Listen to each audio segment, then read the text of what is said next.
we're in an age where you got half of the country that doesn't believe what they see on the nightly news every night. And so they're going to seek out their own media channels and their own sources of information. And so the sports, it's like the players have less respect for the media because I feel like the media, the mainstream sports media has had less respect for itself because they're like, you know what? Instead of people like, and I'm not saying this to put anybody down, but I'm just telling you how it is, JG. Instead of people like Tony Kornheiser and Mike Wilbon, which kind of used to be the standard for guys that are journalists but can also do the razzle-dazzle argument show. But it had a level of credibility. And now you got Stephen A. Smith getting pulled up on courtside by LeBron James. You got Pat McAfee saying whatever the hell he wants to say. You got people like Dave Portnoy out here just putting out whatever they want to put out. And so there is a lack of credibility or less credibility in the sports media, I think, than there used to be. They're the host of the Kings of Sport podcast on the Nefarious Media Network. We have the pleasure in welcoming the Godfather, named Milton, the Professor, Kris Ealy, and Two-Way Ray onto Hoopsology. Welcome. What's up, JG? I'm glad we can complete the back half of this home and home. We had you and Matt come over to the Kings of Sport a few months ago, and so now, we are fulfilling our contractual obligation, but it's always a pleasure to talk hoops with you, my man. Well, appreciate with you all coming on to the show. Really appreciate. Just a huge fan of just all your work. Been following Nate and Kris over the years. I think they know this. Just you guys calling into the law. I mean, I know I might be this might be sounding too sappy here, but I don't care. I just being an African American wrestling fan, and living. And we were talking off air about where I grew up, just Albuquerque, and besides my brother, no one who was black who watched wrestling, and hearing you two just call into a Toronto wrestling show, it meant a lot to me in terms of what you guys were talking over the years. So just want to put that out there and appreciate you guys just coming on here and just getting to know you. It's truly, I know it's just sound weird, but it's truly an honor just being able to have you guys on there and you having me on your guys' show as well. So appreciate it. Oh, thank you. I appreciate that. And we appreciate you, brother. Yeah, absolutely. And Hoopsology is where it's at, man. So I'm glad to be here. Appreciate it. All right, enough with the sappy love story there. On our show, we have a bit of a tradition. We delve into basketball culture, so we asked this of all of our guests. Take this any way you want it. What is your first or favorite basketball memory? It's up to you all who wants to go first. My first memory of basketball outside of the Lakers stuff, because that was just kind of ingrained in me, would probably be like the Harlem Globetrotters on this new Scooby-Doo movies, that was kind of like my intro as a kid, which made me like basketball, was seeing Meadowlark Lemon and those guys on the new Scooby-Doo movies as a kid. That's not a bad pull right there, because the Harlem Globetrotters, the Meadowlark, Curly, the whole crew, like that was they're always big there, I guess, but like when we were kids, Kris, the Globetrotters were like a thing. So yeah, I do remember always wanting to go to the Globetrotters game, but we could never afford the Globetrotters tickets. That's another story for another day. So I had to make do with the Scooby-Doo episodes. But I think for me, my earliest memory of basketball would probably be, other than, just following my dad around at the park and the playground, stuff like that, just watching Georgetown on TV, because that was his team. John Thompson and, Patrick Ewing, Lonzo Mourning, those cats, like Dikembe Mutombo, R.I.P., like just watching Georgetown and watching my father be irrationally upset and living and dying with everything that happened in those Big East games. So, yeah, Georgetown hoops is my earliest hoops memory. I think I'm going to go with my favorite, and my favorite is I had a god brother. He was like a few years older than me, and it was like every time on the weekends when we stayed the night over their house, we would always go to like the local high school basketball court, and we just shoot around and we play games there, either play 21, 33, or we go like 3-on-3. And I would hate it. Like sometimes he would wake us up like 6 o'clock in the morning. I'm like, dude, the sun ain't even out yet. But it was just a good memory with him and his brother and me and my brother. And we would just go out there. Sometimes he would have his cousins over and we'd just shoot around and play around. So this is pretty cool. Well, I appreciate you sharing those memories. I went to a Globetrotter game recently. It was just so interesting. It just seems so much kind of like pro wrestling in terms of a lot of just the interactions with the crowd and the gags, stuff like that. It was just kind of surreal just to seeing that. So the Globetrotters still popping. And we've interviewed a couple of Globetrotters too. They're pretty cool just to see their origin story, stuff like that. Well, I was going to say real. Right. Right. That's what I'm wondering too. Exactly. Yeah. And I was going to say now kind of like, I think they don't have as much of the aura as they used to have, but they still do impressive stuff. But I know now baseball is kind of seeing a similar thing with like the Savannah Bananas. That's right. Yeah, they were selling out arenas and stadiums all over the country. It's still kind of, I've seen a couple of games. I'm like, I don't really get it. I'm like, is it legit baseball? Is it not? Is it like, what is happening? What am I seeing here? I don't know. But I'm not the right audience for it, but they're doing well. Let's jump into the NBA first. This is kind of a general question, and I'm just curious with this current era of the NBA, we're seeing a lot of, athlete podcasts. I think the basketball has led the way in terms of athletes owning their own narrative and controlling their own stories, and other sports have followed suit. We're also in this weird kind of deal of when is LeBron going to retire, when is Steph going to retire, kind of forcing them out when they still can produce. But yet we're seeing kind of this new era pop up. We had this huge trade with Luka Doncic happen recently. The playoff ratings are up so far this year. It's just been kind of a weird, 5 years, even 6 going back to 2019 with everything with the Raptors and KD tearing his Achilles, and, KD leaves the Warriors, he goes to the Nets. There's a lot of just different aspects going on. What is your current feeling of the NBA? Are you feeling it? Are you not? Are there some things that are bothering you? Just kind of a general question. What's your feelings of the league so far? Well, for me, I'm loving the league right now. Usually when the Lakers lose, I'm kind of checked out of the NBA, but this season has just been so unpredictable. And again, since 2020, we have another new team this decade that is going to win the championship this year, and it just makes for exciting television. The unpredictability of it all, the fact that the home court advantage hasn't really seemed to matter that much in the playoffs this season. I'm here for it. I'm very thoroughly enjoying this season.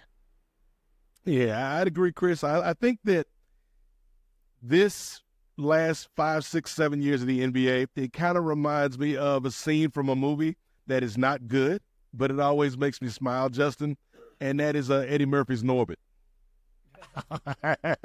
And spoiler alert for those in your audience that haven't seen this cinematic masterpiece, but there's a point in the movie when Norbit and his ex-wife Rasputia, they having some problems, and she's got her brother and his goons that they trying to get Norbit, so Norbit hides in the basement from Rasputia and the goons. And there's one point where he just is fed up with all this chaos, and he's just like, it's a madhouse. It's a madhouse. And that's how I feel about the last 6 or 7 years in the league, JG, because as Kris spoke to, there's a lot of parity when we're looking at who's taking home the Larry O'Brien. There's a lot of cultural shifts going on in the league when you're looking at kind of the last generation with LeBron, Steph, KD, those cats. They're kind of on the way out, even though I feel like they tried to get him out of the paint 3 years ago, and they told me Justin, that it was the young guys' turn, but the old guys were still sticking around. And now you're finally seeing people like Anthony Edwards and Shea Gilgeous-Alexander start to take that title, take that throne.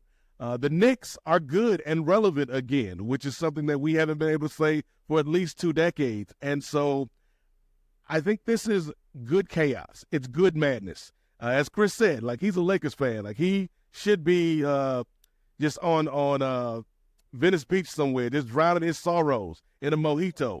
But he's invested. He's excited because we don't know. Either any of these 4 teams left could take home the championship because it's so evenly matched right now. So, yeah, I'm loving it. My French slander aside, I had to retract that. These French players coming in trying to take over the league, like the foreign integration into the NBA, man. We're seeing like second and third generations of this seed that was planted back with the Dream Team back in the 90s, man. And like we're seeing Giannis and Luka, and then we're seeing cats like Wemby, who is just changing the whole paradigm of the league with what he brings to the table. So, yeah, I'm excited, man. My Hawks, my woeful Hawks be damned, Justin. I'm excited for what we're currently watching and the future of the association. Well, I'll carry that sentiment on to my woeful Wizards, despite their performance and still not getting the number 1 pick.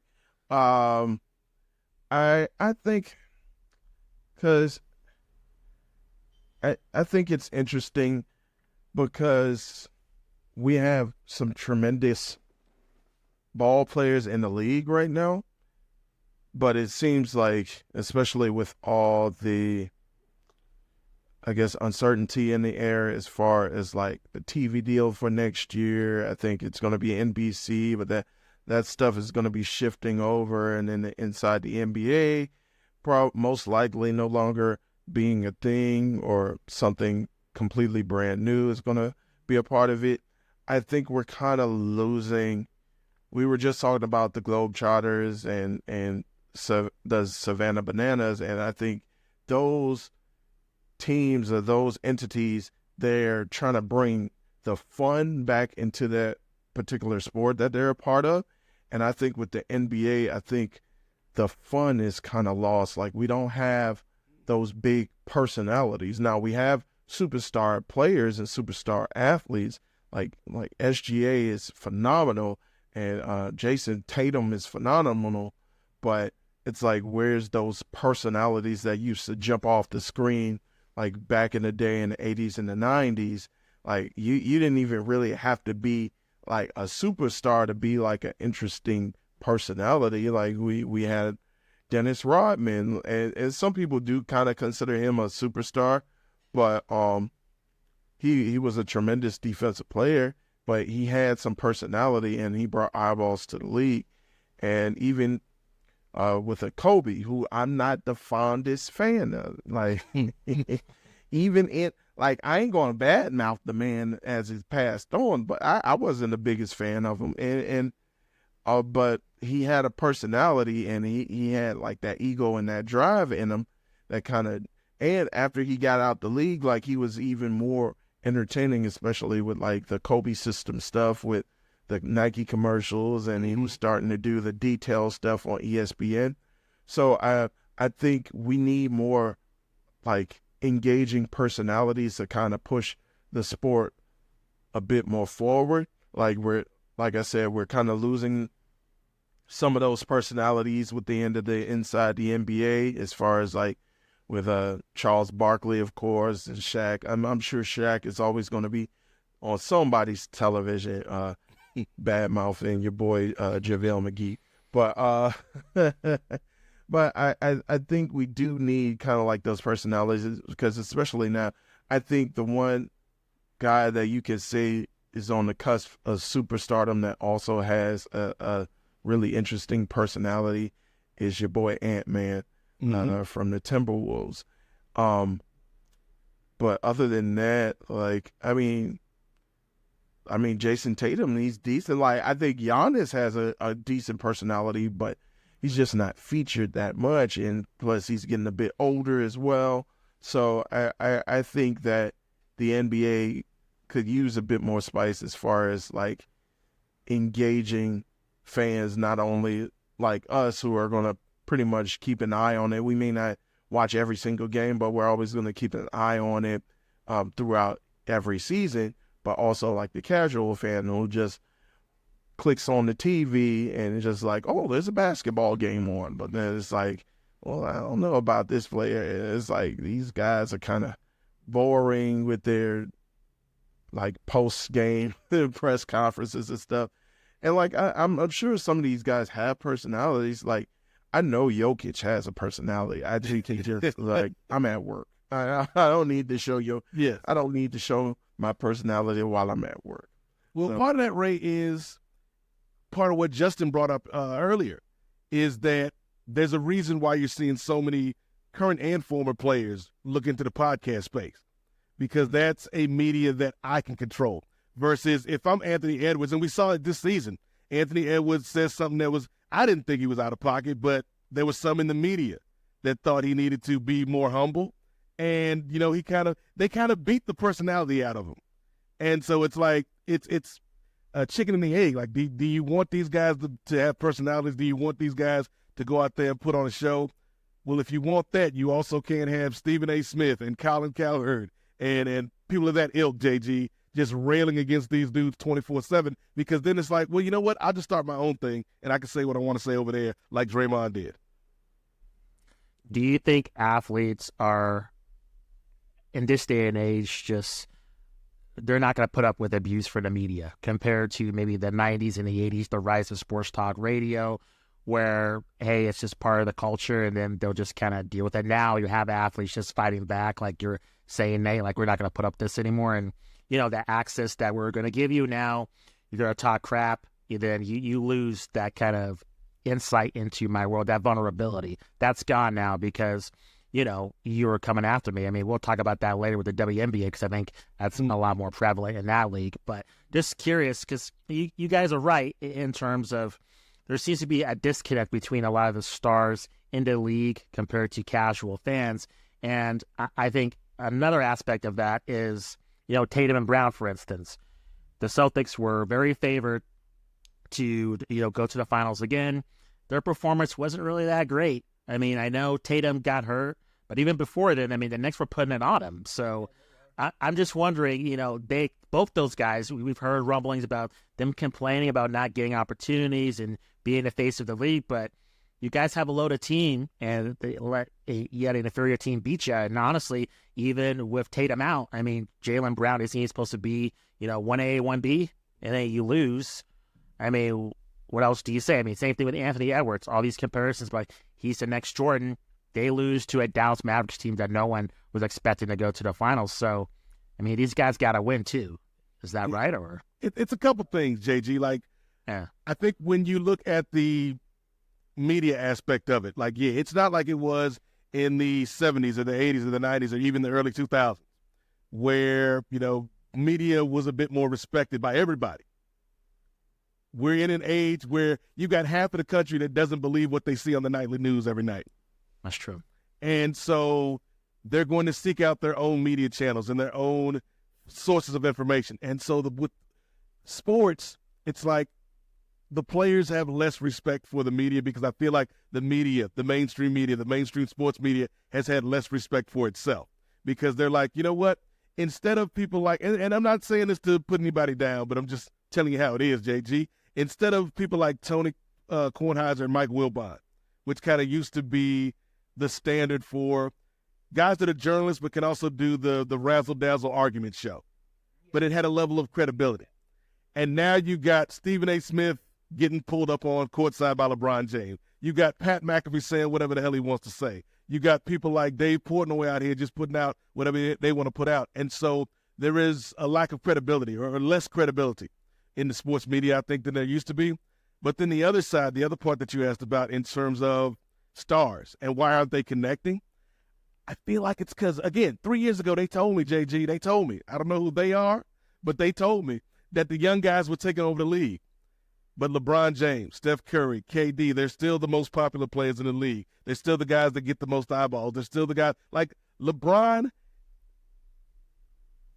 turned his son into a story that fed the media for a year when Bronny got drafted in the second round.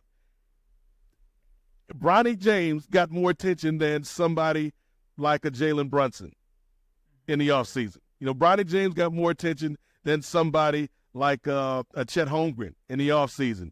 And so it's like, yeah, there's plenty of great young talent out there, man, in this league. Like, I'm so excited. But I feel like the disconnect between some of the audience and these stars is in part because of the way the NBA has marketed them, but also, like, people don't trust their media anymore, and there's less credibility. And so I get why players are like, man, in this age of social media and everybody can have a mic and anybody can say anything at any time, I'm going to do my own thing. If you want to hear what I have to say as Draymond Green or what I have to say as Michael Parsons, come listen to me. Don't listen to them tell you about me. Right. If I can kind of piggyback off of that, I agree with what Nate is saying. I also don't necessarily believe that athletes never had their own autonomy. It's just back in the day, it was almost a symbiotic relationship between the players, ESPN, the sports media, and all that. They kind of needed each other.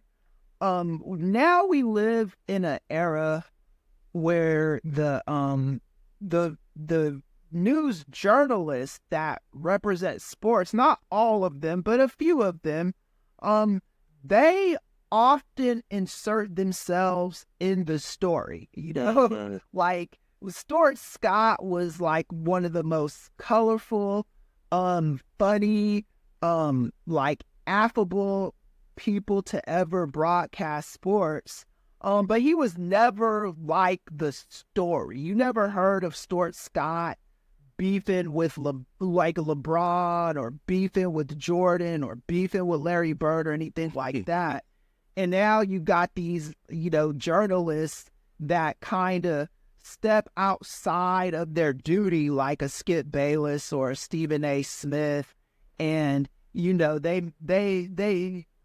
for all intents and purposes make personal attacks at these guys. And now we live in an era also where you can control your narrative a little bit better, right? You can have a podcast. Draymond Green can have a YouTube show where he's playing dominoes with his friends and talking to them. And, the media is not as, needed as it once was. I'm talking about the mainstream sports media, right? And I think, I don't know how much the media has done to not necessarily endear themselves to athletes, but to cover the sports and not be not become the story, which is, I see way too much of that these days. Well, I think that's kind of like a minority of the media that have a national platform, for example. I think that's a minority, like the Stephen A's or like you mentioned, the Pat McAfee's.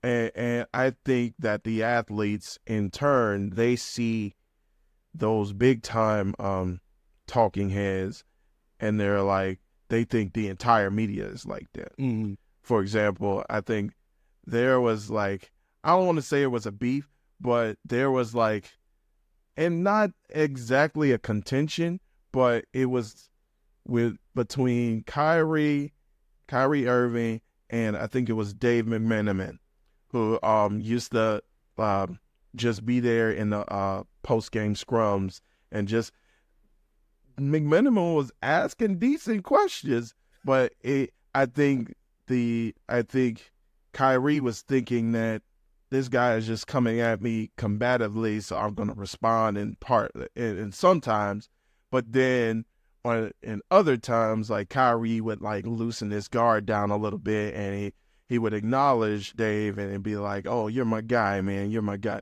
And so I think that we need more Dave McMenamins, and we need more guys who are on the beats, on the actual beats, who within media who are actually putting in the work to kind of continue to highlight these guys. As far as whether they need to win or not, like, I think some of these guys win and they still like you mentioned with a Jaylen Brown and with a Justin Tatum, or not Justin Tatum, but is it Justin Tatum? Jason Tatum. Jason Tatum. I don't know. See it. All of them. That's the type of impact he left on you. This awful champion. Yeah, Jason Tatum. But and I think within that particular series that you were mentioning, Justin, I'm getting because I see Justin, and then I'm getting a mix with Jason. See, Okay. but I'm following you. But I think what you were talking about, Justin, as far as like the Celtics should have ran through the Knicks, I just think that the Knicks had kind of like a more core squad. And I think that even before he got hurt in that game, like Jason Tatum had 42 points. Yeah. So I think he was trying to turn it on and put him on his back. I think you are correct in a presumption that Jaylen Brown should have stepped up, because especially if we're hearing all this stuff for a year, why didn't y'all put Jaylen Brown on the U.S. Olympic team? Well, he was the MVP of the finals. Why didn't you put him? So that's where he should have stepped up and had the rest of the team around him.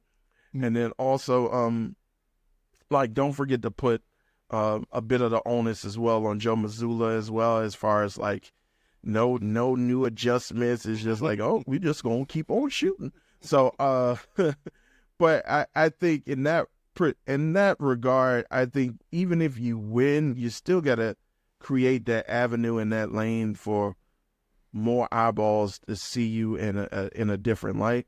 And I just don't think those Celtics boys have been doing that. I think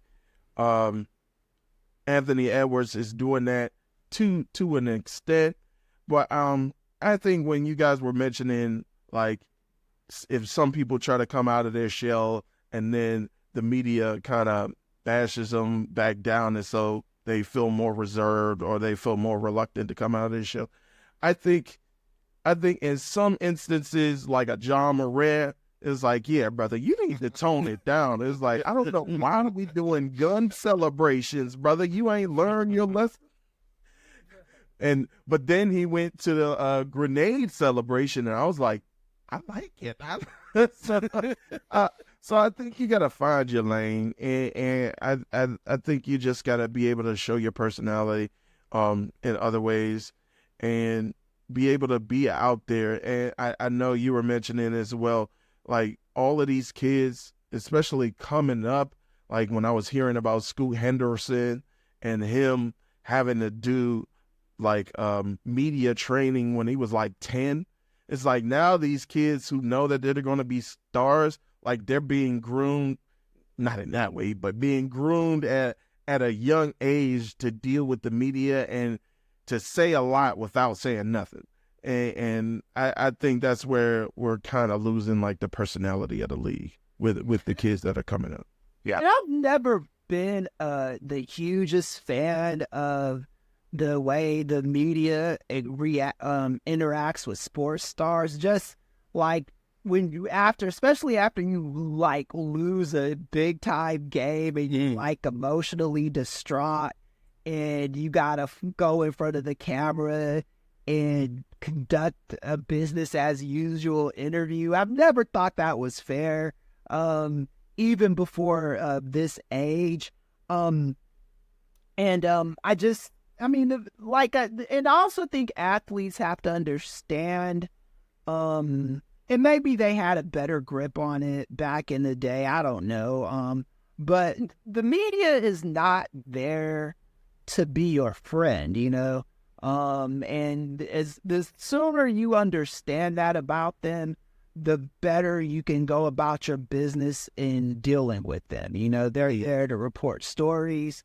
If they're doing extra, you know, and I don't know, like Ray said it's a minority. I have to actually do the research of this, but I can think of plenty of modern day sports people that have irked me. You know, you know, whether it be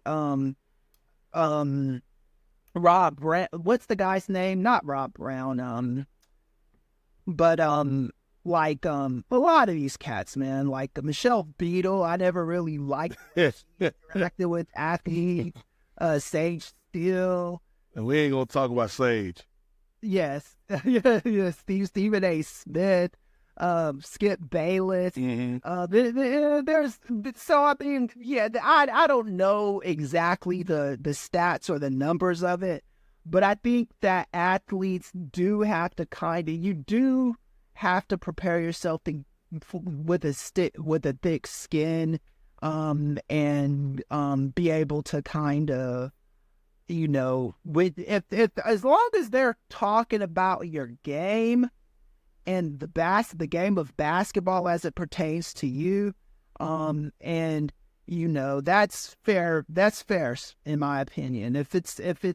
If your off the court antics are distracted from the game, that's fair too, you know. But if once they start making comments about family members, lives and stuff like that, I'm not the hugest fan of that. Kind of similar to, like, I think it was a writer who was covering Philadelphia, I want to say either last year or a couple years ago, who got caught up with Joel Embiid because he said something about his brother who passed away and also his child who prematurely passed away. And Joel Embiid caught him in the locker room, cornered him, and like, you ain't going to be saying no stuff like that. Like, I think all the people you mentioned, though, Kris, I think, again, for every person that you mentioned, like, those are people, again, that are nationally televised or nationally syndicated in some form. For every one of those people, you got like 10 beat writers from different. Stephen A. Smith, in my opinion, he counts as like 30 people. That's good point.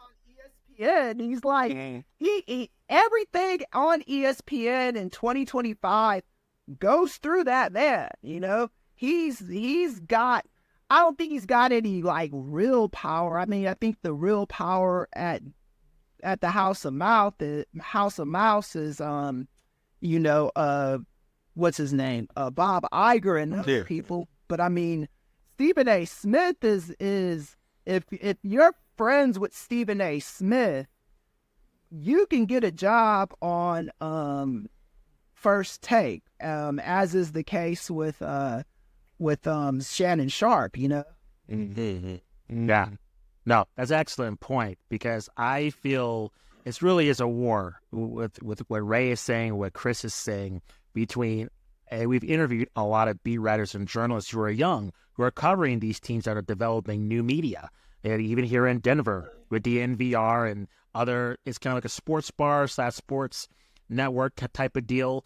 And they really care about the teams, and they have beat writers who are covering, you know, these squads, but at the same time, your casual base who elevates the ratings of the Super Bowl, or if the NBA Finals gets huge ratings, those are casual fans. They're not hardcore. So they're going to hear an opinion that might be crazy from a Stephen A. compared to, unfortunately, a beat writer who's covering the team for over 5 years. So Stephen A. is going to win. Pat McAfee's going to win, unfortunately, just like in the 90s, Jim Rome, who was punking out, what's his name? The quarterback who jumped over the table and tried to tackle him. Jim. Like, there you go. It's just like, it's the evolution of that. I mean, I feel like things haven't really changed, but now it's just, you know, a Jim Rome type can really own his own media platform. He has now in 2025. So I'm just wondering, from an athlete point of view, they have agency to be like, you know what? I'm not dealing with you fools. I'm just not. I'm wondering, my fear is that within the CBA, the next negotiation within the next 20 years or so, you know, your media press conferences are going to be eliminated. Your writers are going to be, you know, excommunicated from being in the locker room, because your athletes are going to be like, hey, I'm doing my podcast, whatever. I'm doing my live stream. Talk to me there. Like that's my fear. That's gonna great. happen. They have to find a way to get along with each other. Agreed. I don't know exactly what that looks like, but the media is there and is a necessary, call it evil if you want to. And the athletes are necessary too. You know, they feed off of each other. You know, I understand athletes wanting to control their narrative. The problem with this is when you're the one telling your own story, you kind of have less credibility. So Right. do need a good, like, you know, a Windhorst or whoever, Chris Broussard, any of those cats, to be there to help you navigate through your story, you know? And don't look at everybody as an enemy or confrontational, you know? Understand they have a job to do, but also understand that you are you want to give them something. You can't just not give them anything. It's like a prenuptial agreement. If you're rich, you can't say, oh, I'm not gonna, if me and my wife divorce, I'm not giving her anything. You gotta give her something, you know. That's just, it's unrealistic to think you're just gonna walk away from a situation like that and not give anything up. And I think the athletes kind of have to take that tact when it comes with the media. No, totally agree. I want to shift gears, and I just want to get your guys' thoughts. It doesn't have to be too long. Conference finals. We'll get to the Pacers in the next. I think that's the far more interesting series. Minnesota OKC. You know, we've heard, as we mentioned earlier, for years, Anthony Edwards and SGA, who's going to be the new face of the league. Now they're facing each other in the conference finals. Just your thoughts. Minnesota kind of dropping the ball last year. OKC, their first appearance in a bit. In the Western Conference Final. Are you a legit fan of OKC? Are they like for real, or did you see something in the Nuggets series? Especially, I know living in Denver, lots of turmoil. The coach gets fired. You know, Aaron Gordon's playing with a jacked up hamstring. You know, Jamal Murray's sick, and yet they're able to take OKC to the limit. The other, Game 7 was a blowout, but the other game's pretty close. So, where are you guys feeling in this Western Conference? What's your guys' mind? I think it's wide open. Like, I could see this going 5 games. I could see this going 6 games. I could see this going 7 games. I could see either team winning. My gut tells me to go with OKC, just for the simple fact that they were the number 1 seed. I feel like defensively, they're a little bit stronger than Minnesota, even though Minnesota's got some long bodies out there. I love Ant. And I've told you this before, JG. To me, one of the biggest missteps the Hawks made where they should have sold the farm that year when Anthony Edwards was in the draft, because you could have had 10 years of Trey and Anthony, and I think those two could have been magic. That's like my headcanon. Anthony Edwards and Trey Young could have made magic together, but that's neither here nor there, Justin. But I feel like it wouldn't shock me if Ant and them boys found a way to win. Because I feel like physically they're a physical team. Rudy Gobert is a player that I have very little love for, but I can't deny his impact in the post. But I'll go with OKC just because I feel like they have a little bit more depth as well. Defense and depth, but it's going to be a hell of a series, man. In terms of face of the league, I don't feel like we'll get a definitive answer at the end of the series, Justin. Agreed. Yeah. It's not this round. It's not even the next round. To me, it's, can you put something together? Because if we're at this point where the Celtics have had a 3 or 4 year run with this current group, and outside of hoop heads, Jason Tatum is not a star. Jaylen Brown is not a star. Agreed. Giannis, I love Giannis Antetokounmpo. He's not a star. He's not LeBron. He's not Steph. He's not KD. And so it's it's a good first step. to get to the finals. It's a good step to win the championship. But if you want to be the face of the league, there's more to it than that. Yeah, I agree with Nate on this one. Like if the NBA continues on this trajectory, then every team in the league is gonna have a ring. I'm not sure about my Bulls. I don't think so. Except for Ray's Wizards. Like I've never seen anything like this. So I was talking about this with Nate and Ray yesterday. Like even before I was born, like the 60s, 70s were the Celtics, 80s were the Celtics, Lakers, 90s were the Bulls, Rockets got a couple, Spurs got one, Pistons got one, but like in the 2000s it was the Lakers and Spurs. It's just I've never seen this kind of every single year a different team is winning the championship. And I one thing I will defend OKC on beating the Nuggets in 7 games is that's how it should have probably is supposed to go, because Denver has championship experience, right? Mm-hmm. So they're going into the playoffs with that experience behind them, and naturally, they should be tough to contend with. And I think OKC, once you jump over that hurdle, I think now you should be able, I'm not going to say easily beat the T-Wolves, but I mean, you should be able to kind of,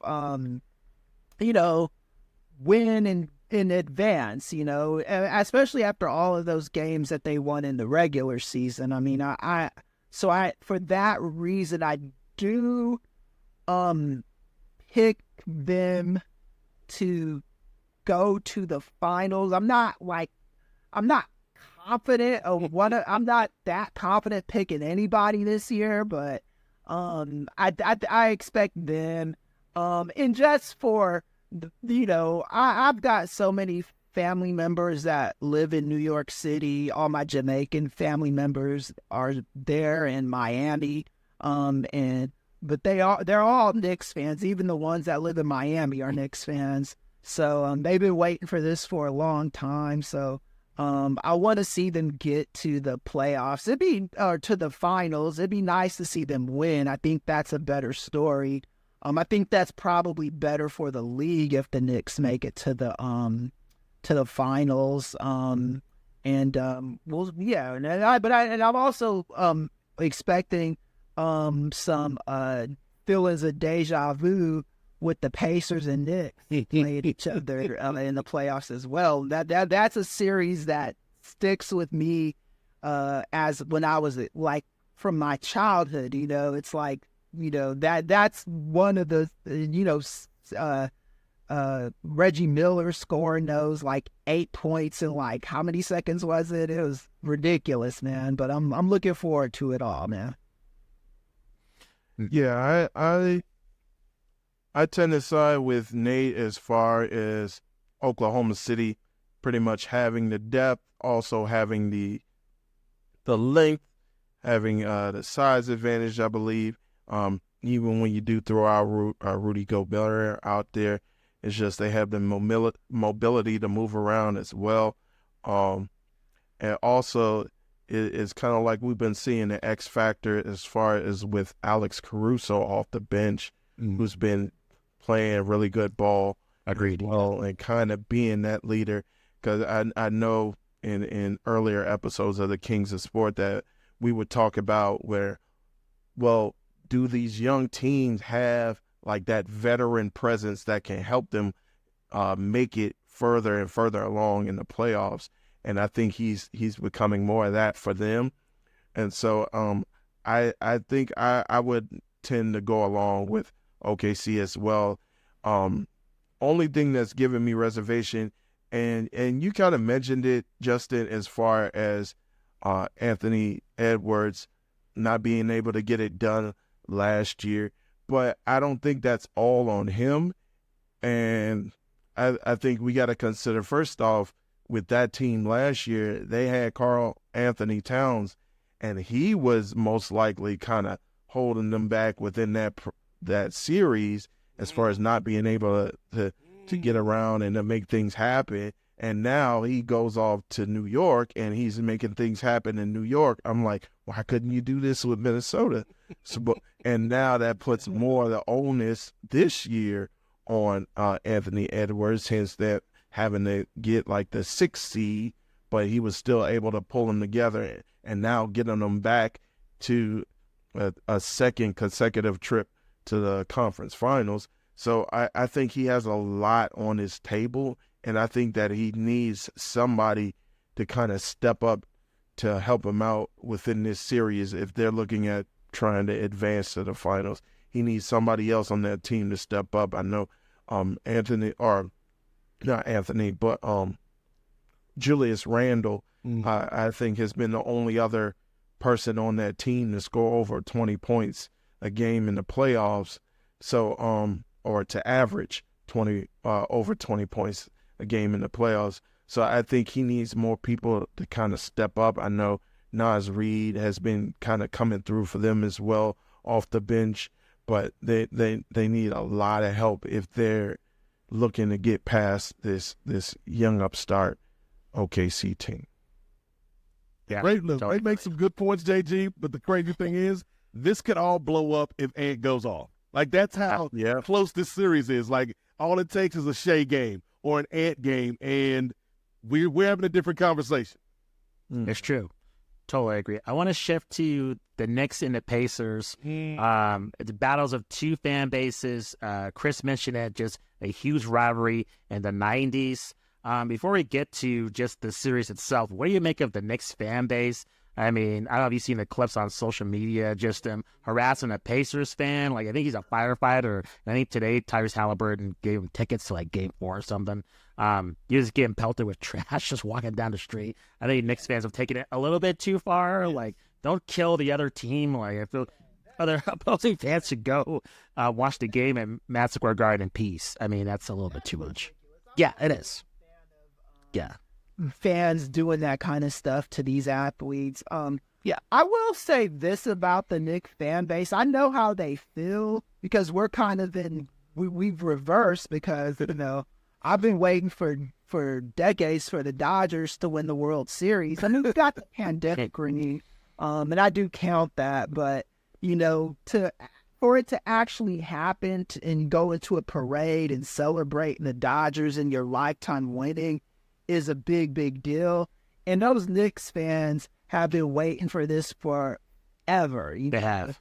Since like 72. So I understand the excitement, the anxiety, all that stuff. Yeah, don't leave people alone. People don't have to be Knicks fans, you know. It's like you should be able to go about your life in a city and not be a fan of the team in that city and still, you know, not have to worry about getting like projectiles thrown at you, you know. But I am happy for the Knicks. Like I said, man, I got relatives that have been waiting for this day since the 70s, since the last time they won. This is just you know, and also those fans haven't, most of them haven't seen it in their lifetime, you know. Even the people that are like our age, my age, you know, they haven't seen this while they've been on Earth, you know. So I understand the excitement for it, you know. Like, so, you know, I wish for their sakes that the Knicks win the finals, but you know. Yeah, I'm in a weird position because I hate the Knicks, but I'm actually rooting for the Knicks, JG. In terms of fans, like, I'm not saying these are terrible people, but you're terrible fans. Everybody in the Northeast, Philly, Boston, New York, y'all are terrible. Brooklyn, y'all are terrible fans. Like, y'all should be ashamed of yourselves. If you have any problems with my comments, go to Hoopsology and leave your thoughts for Justin and Matt and the crew. Hoopsologypod@gmail.com. Hoopsologypod@gmail.com. Leave me alone. Okay. I'm just saying, you're terrible. And here's the crazy thing, though, Justin. And I'm not saying anything about this particular firefighter, but as we saw over the weekend, Indiana fans ain't too great either. So I'm not really high on Indiana fans at this point either, but I think it's going to be a fun series, man. Like this, as Kris said, this brings back all those 90s feels, man. Watching Reggie and Rick Smits and Mark Jackson and Patrick Ewing and John Starks, man, and Ahmad Rashad is on the sidelines, and here's Marv Albert, man, and it's just bringing that good feeling back.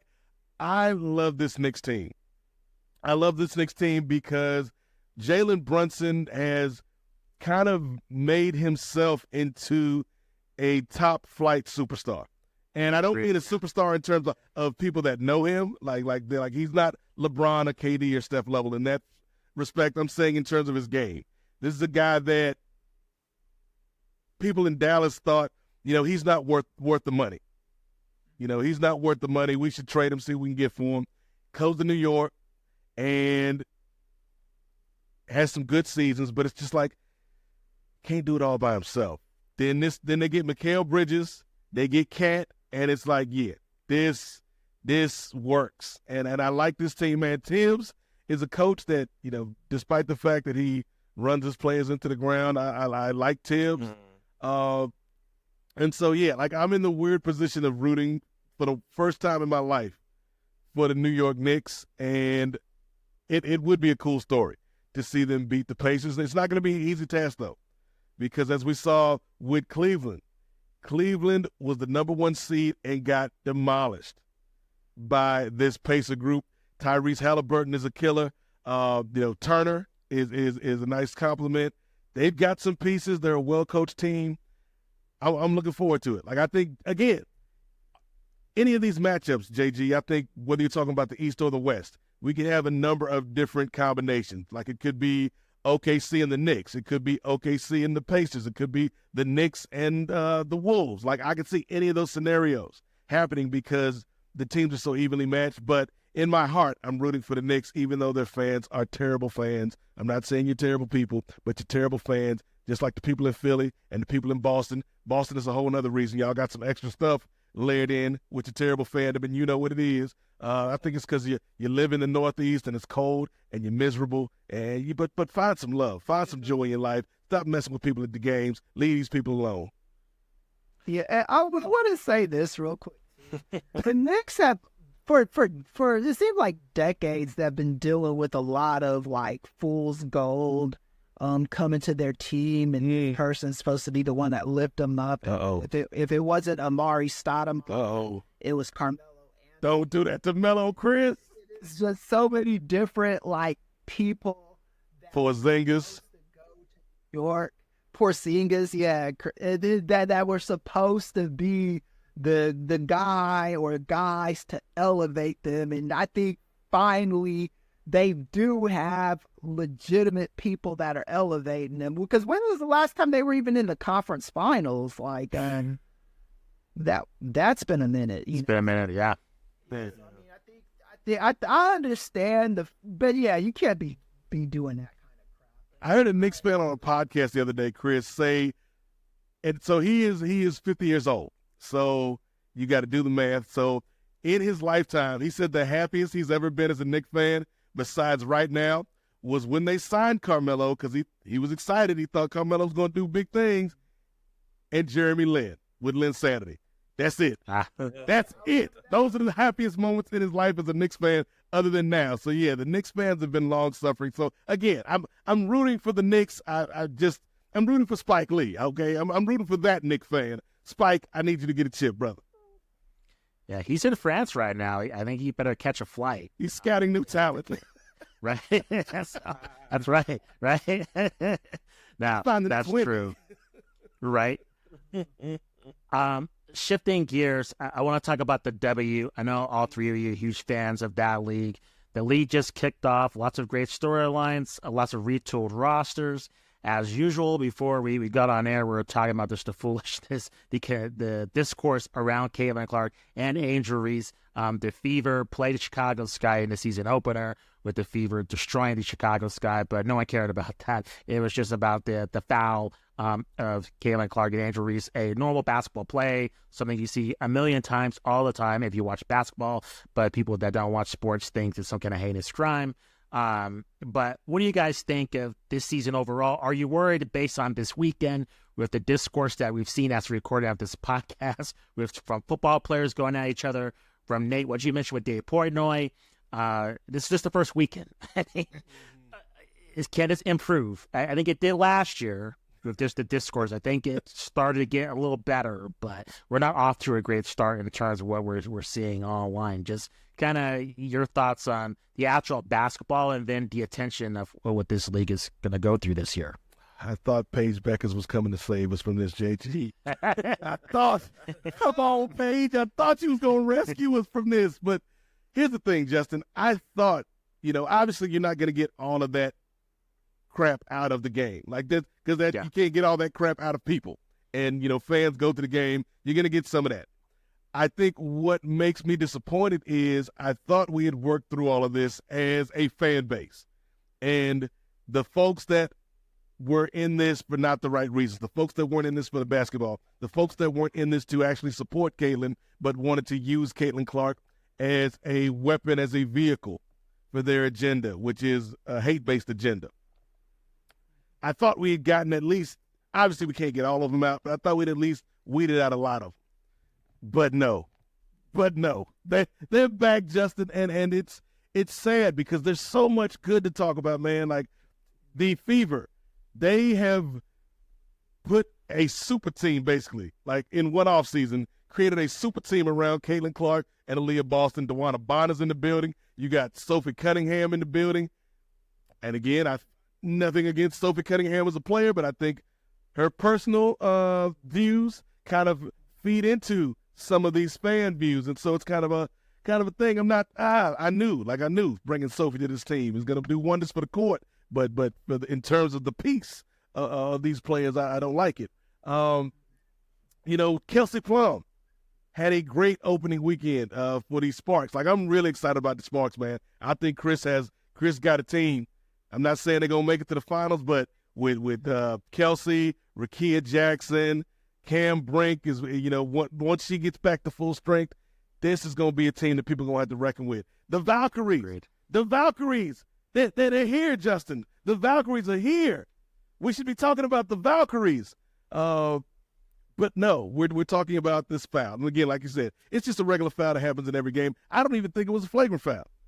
I don't think so either. I honestly, and I said this to Vanessa Shark, who is a big WNBA fan over at Nefarious Media and the Kings of Sport.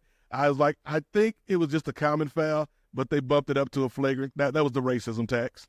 It was like, your fans have been calling these black women all sorts of names all game long. We got to give them something. You're beating them by 35. We got to give them something. You getting the flagrant, Caitlin. Like that. That's a cold game, but that's what it is. And so, yeah, like Dave Portnoy is, like, I didn't call the Knicks fans garbage as human beings. I said they were garbage fans. Dave Portnoy is a garbage human being. That's just my sensibility about it. I think he lives to stir the pot up, man, and stir division and stir hate. And he's got a weird fixation on Angel Reese and some of these other players in the WNBA. And so it's like, I'm so sick of this, man, for these young women. Because if you listen to Caitlin talk, if you listen to Angel talk, man, they just want to ball. They just want to hoop. And a lot of this noise is from people that don't even care about the WNBA. Because if they cared, they'd be like, man, this is a great place for this league to be. Coming off of last year, where we've got all this excitement about this rookie class. And then we come into this season, and we got, like we said, Paige Beckers is in the building now. And her and Enrique Ogunwale in Dallas making up that backcourt. Like, there's so much good to talk about. The Liberty, the defending champions, have seemingly gotten better in the offseason, Justin. And so it's like Minnesota's still a threat. How crazy is it, Kris, now that I'm saying it out loud? New York might have two champions in the same year, same calendar year, I guess. But all of this extra stuff, man, it pisses me off, Justin, because it takes away from the game. And also, when you got these talking heads, and I will include like Stephen A. Smith in this because he does fan a lot of the Flames, you got a lot of men who are new to this sport who still don't know how to talk about it. And because they don't know how to talk about it, these fans don't know how to talk about it. And we're stuck in conversations like this instead of talking about, hey, man, Caitlin Clark had a triple-double. And she's now third on the all-time triple-double list in her second season. And that should be something we're talking about as a cool thing. But no, we're talking about, is the game too violent? Is the game too violent because some of y'all don't know how to enjoy a good thing. And I'll just leave it at that, Justin. No, I feel you. I think it's very blatant. When you see people talk about the W, immediately you know where they stand on one way or another.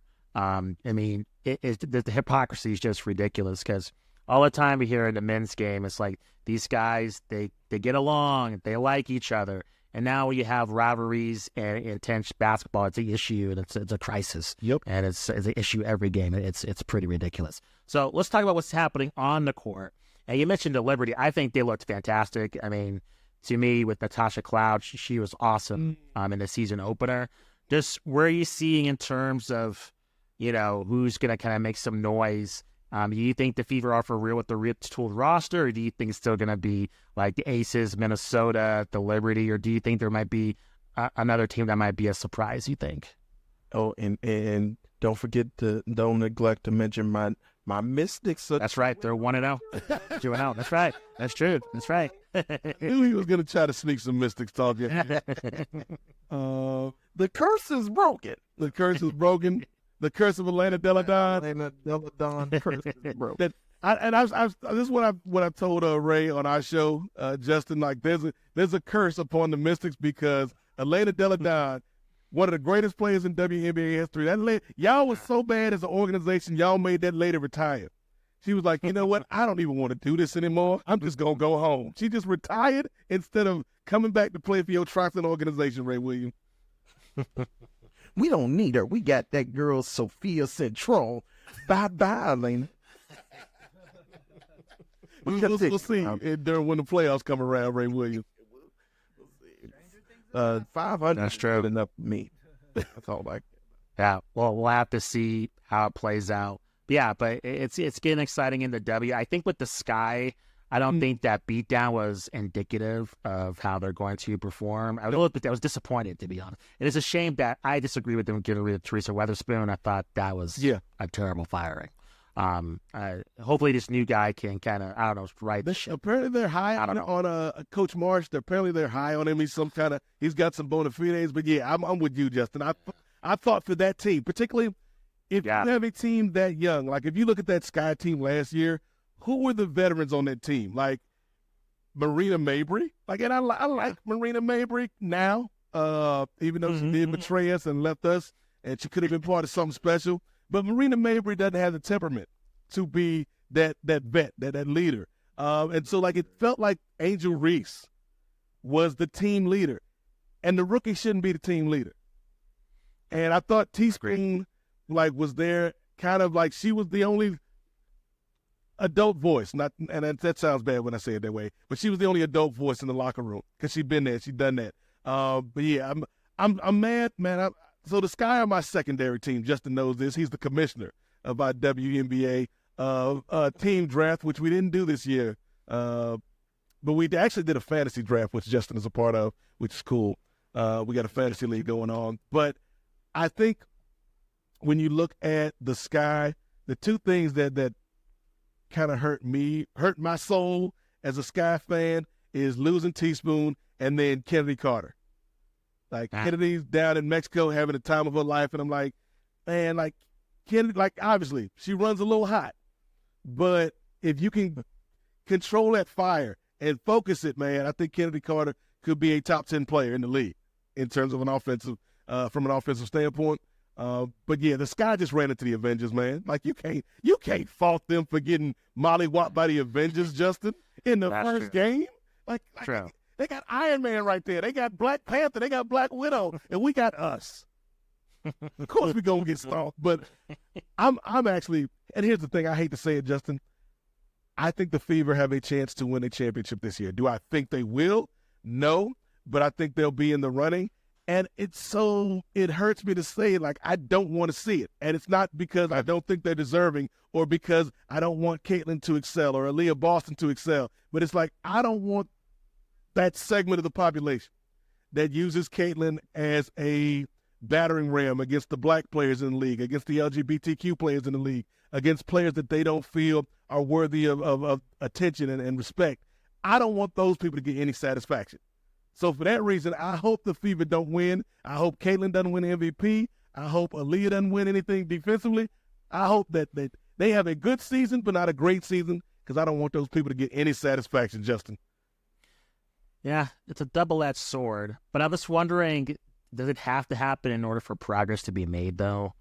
Like, I guess the top figures, in the league to speak out against that if the Fever do end up, going to the WNBA finals, instead of just them always kind of, being in the playoffs or just missing it. Mm-hmm. Like, I feel like that's always that terrible just environment's always going to be there. I just feel like it being pushed to the forefront if they're in the WNBA finals. I don't know, maybe I'm being overly optimistic. I don't know. But I just feel like there's a shot of at least bringing that to the surface to erase some of that if they go to WNBA finals, even if it's at a Fever pitch, because, your casual just viewer be aware of what's going on and maybe, we might hear some voices fight back against it. Maybe I'm being optimistic. I don't know. But I don't know. I feel like it could go either way. I don't know. I mean, the thing is the unfortunate thing about the WNBA is they're playing against a backdrop of just a very fractured country at the moment. Agreed. And it's just as long as these media narratives are prevalent. I'm not even talking about the basketball ones, just the narratives outside of basketball. As long as they have life to them, they are going to just continue this nonsense, And Caitlin Clark, to her credit, she didn't sign up for this, Neither did Angel Reese. They I know they don't like this stuff because they've said as much, Caitlin Clark she doesn't want to be the poster child for white girl power, but I mean that just sometimes, like, you don't even get to control that stuff. It's just these media, but all Caitlin Clark can do is keep pushing back against those narratives and play her game. Eventually they will grow tired of this stuff. I've already seen Megyn Kelly kind of talk mess about Caitlin Clark. Hopefully Caitlin Clark she's already drawn her line in the sand, and she stands firmly in her truth enough to where these losers just get tired of talking about the WNBA, to where, like, it's just something that goes over their head. Yeah. And that's the biggest thing, I think, when we were talking earlier about just these talking heads, or like the people who came into the sport last year who are kind of bringing this negativity, I think, and having the expectation that it would die down. I think the talking heads saw that they had a lightning rod and that they don't want it to die down because that's what brings the ratings. Mm-hmm. And so you're going to see a Dave Portnoy show up at the game, and you're going to hear about Stephen A., even though Monica McNutt put him in his place last year, but he's still going to run his mouth. And again, it's like that loud, the vocal minority is going to drown out the great voices who've been in this sport for a while, such as a Monica McNutt or Andrea Carter or my girl Chinea Gumake, or like, these are the people that we need to be focusing on, who's actually trying to build up the sport past all of the stuff that isn't of substance, but more of like style and more of the outside, but it's not really getting into the substance of the game. So I think we need to continue to highlight voices like that who are pushing the narrative of the sport being above all instead of pushing like these personal narratives. And who cares if they don't like each other? Like Exactly. you were mentioning, Justin, it's like when you go back to the NBA, like you had the Pistons up here starting riots, like Right. and that was after the bad boys of the Pistons. Like you had these guys like getting into full out fist fights with other foes. But it's like, oh, you see two women push each other and mean mugging each other. Oh, clutching my pearls. Like, what are we doing, man? Just let these competitors compete. Like, they don't have to love each other. They don't have to like each other. Yeah, no, totally agree. I want to hit you guys with some rapid fire questions. So first, with Giannis, we talked about this off air.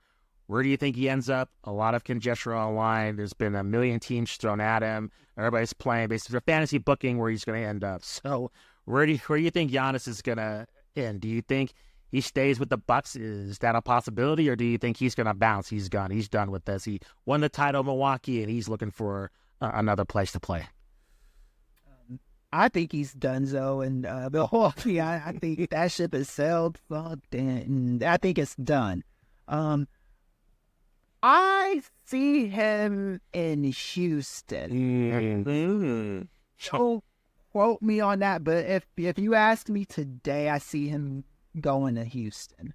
That made my co-host happy. They're a huge Rockets fan, so. I like that a lot, Chris. I agree with you. I think he's done in Milwaukee. Like, he brought him a chip. He fulfilled his end of the bargain. I hope he doesn't end up in Golden State because that'll make me hate the Warriors all over again.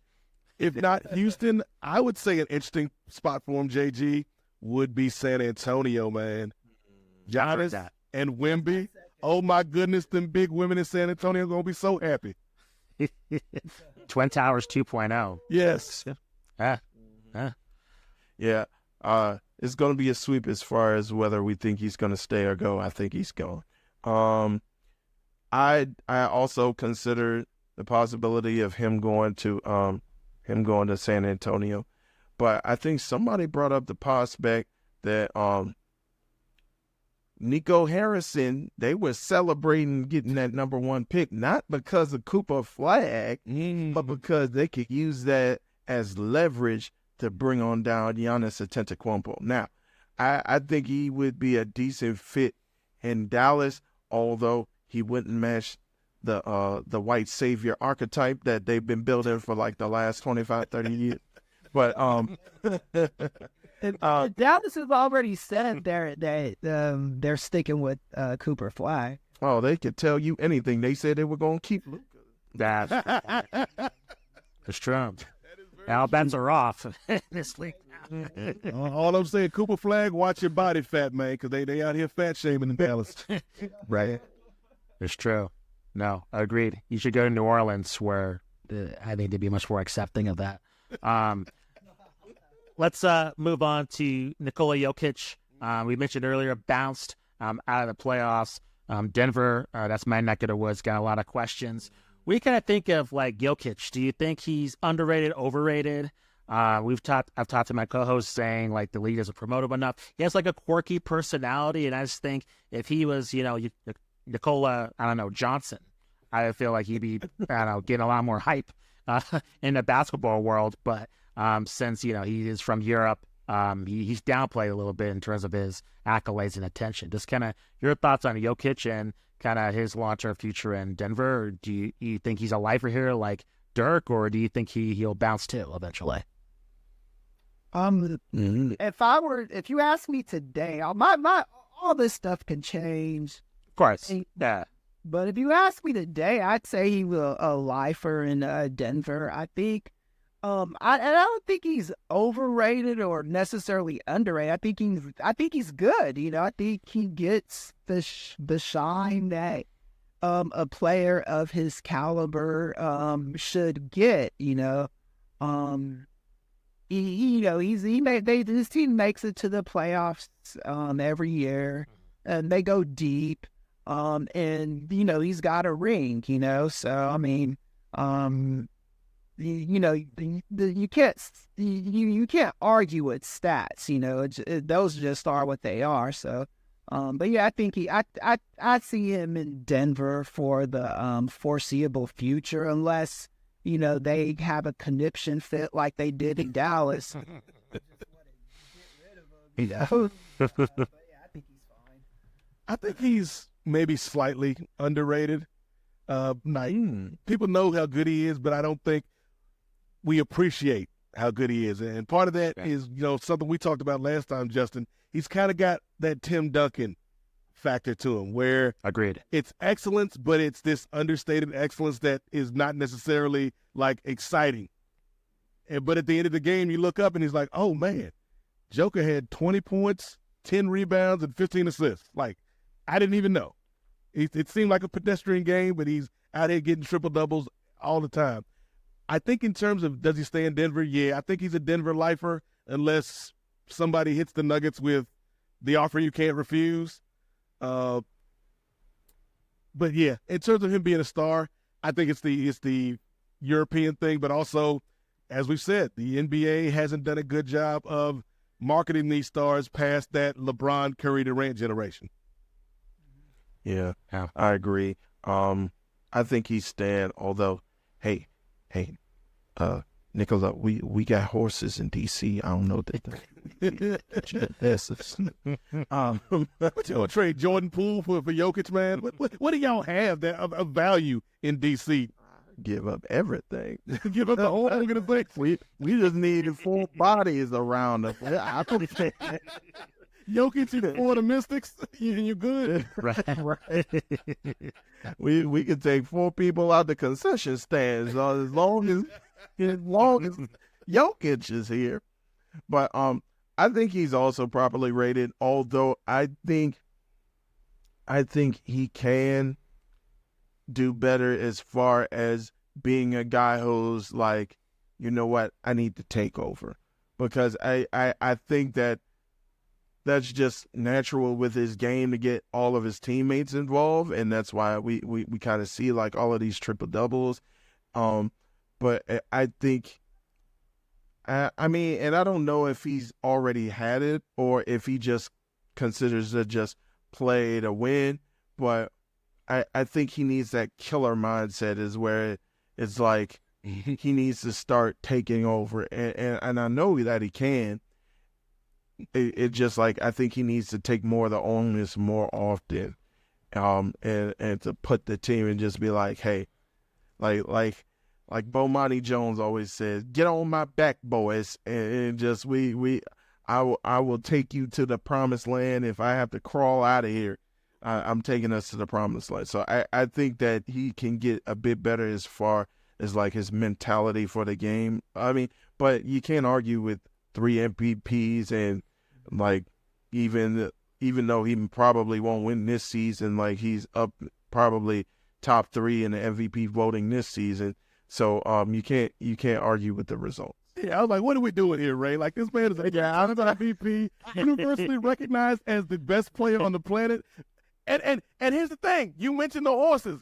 He is this good at his job, and he's probably only giving us 80% of his care. Justin, I'm not saying 80% of his effort, but 80% of his care. Because at halftime, he's like, man, I wonder how my horses are doing. That was my Nikola Jokic. But it's like, he that good, and he don't even really care the way we care about this. But that's the thing. I think if he cared, and then if he wanted to push himself and push the team. He's like, why? I already got 3 MVPs. I got a title ring. I got horses. What else you want from me? MVPs is regular season, Nate. Denver going to be happy with it because they happy with anything. But That's if true. it was in like New York or L.A., like they be trying to crucify him. Which is why I think he's going to be a Denver lifer, because he's already a made man. Yeah, it's true. There's limited pressure. I mean, the fan base will hate me for saying this. I went to a couple of Nuggets games, but they get loud when they're doing well. But I've heard opposing fans like kind of kill them on crowd support. So. If I didn't hate winter so much, Denver is a very If I didn't hate winter. Yeah. several times. There's some things to do there. Mm-hmm. It's progressive. It's Yeah. an awesome place. I just hate the winter. Yeah, I feel you. It's true. Coming from a desert, yeah, that the snow, it's for real here. That's for sure.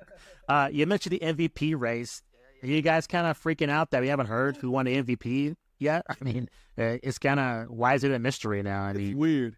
yeah, what's going on? It's like, and here's the thing, like what Ray said, in terms of the regular season award, like we all know, you can make the argument that Jokic is the best player in the world.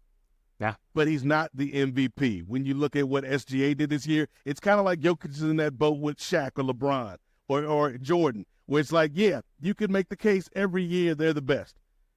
But we ain't going to give it to them every year because, A, somebody else needs some shine, and B, we tired of them. We tired of them. They've been tired of Jokic, man. So it's like it's SGA's time, not only because they tired of Jokic, but because what he did with this team. And it's been interesting to watch kind of the growth of the Thunder and just the hoarding of the picks and the selections and making moves and getting rid of Giddey. And this team that they have now is primed and ready to make a run for the title, and SGA is the catalyst to all that.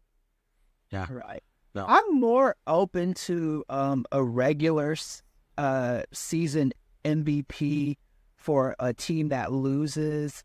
Ever since they've come up with the playoffs MVP, because it's just, I don't know, it's just like it's like, yeah, you could be the MVP of the regular season, but if you go to the playoffs and you get eliminated before you're supposed to, how valuable are you actually?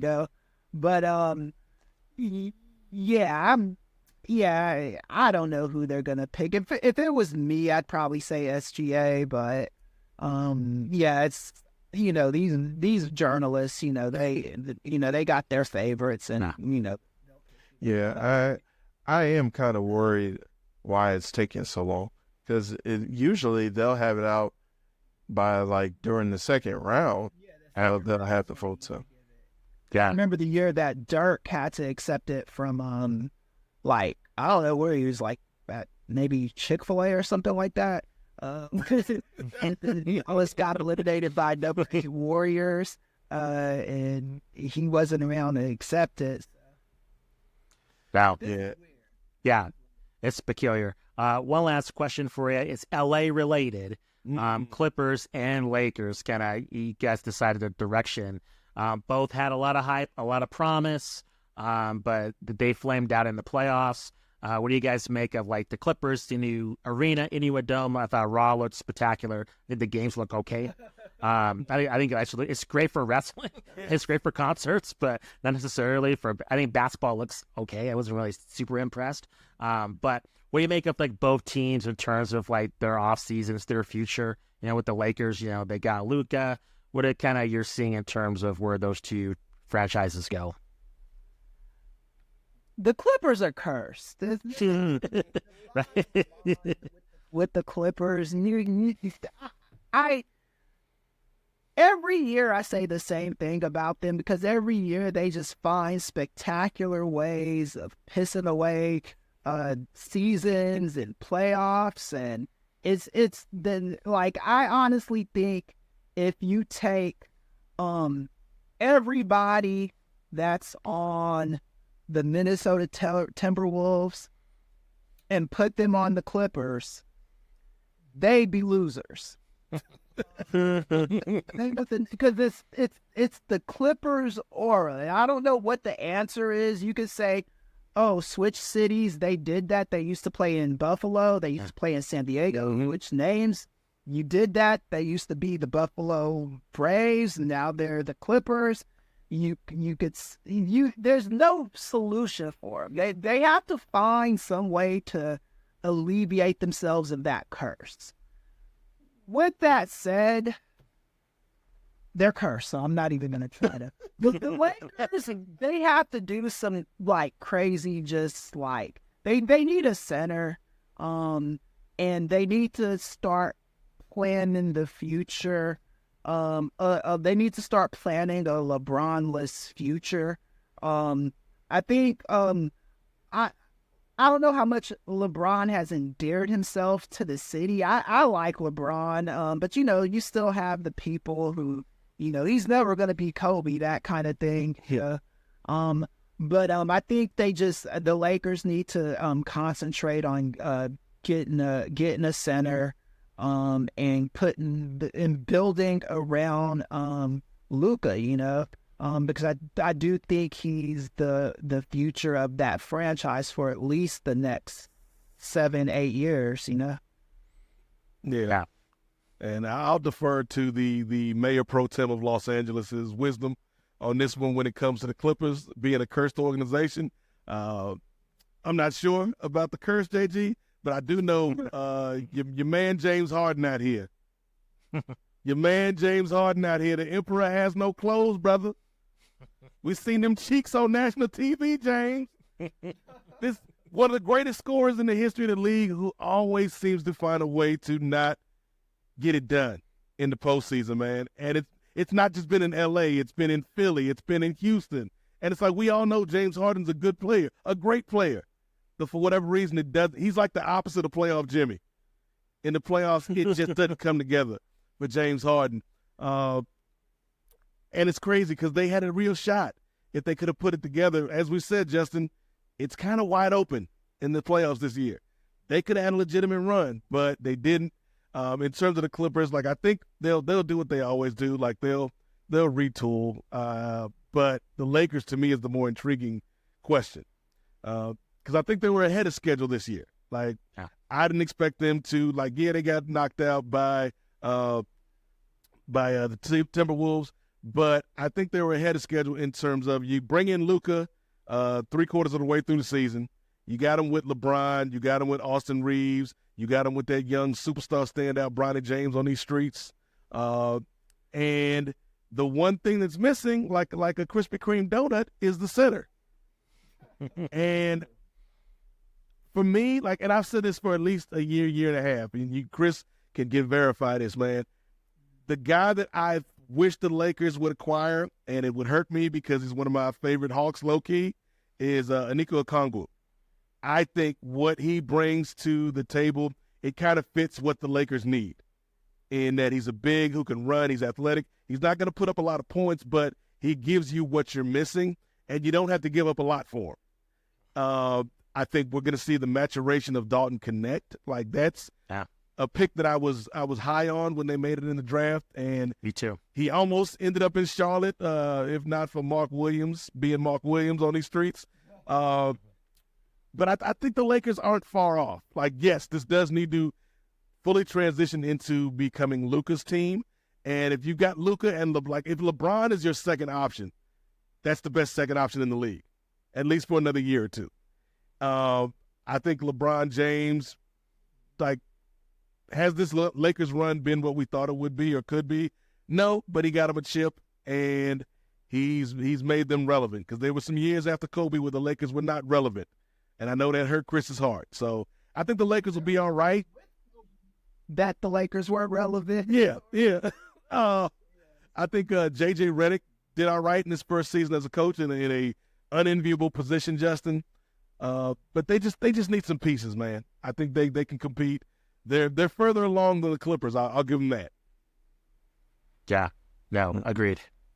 Well, I think with the Clippers, I think, of course, you can hearken on James Harden, but I think the real person who needs to really look themselves in the mirror is Kawhi Leonard. It's like, what are you came, you did all of that stuff with San Antonio, and then you did get Toronto a chip, but you were only there for a year because you wanted to be home. You wanted to be home, and then you had a good core around you, whether it be when you had Paul Pierce and Harden, and then Paul Pierce got traded.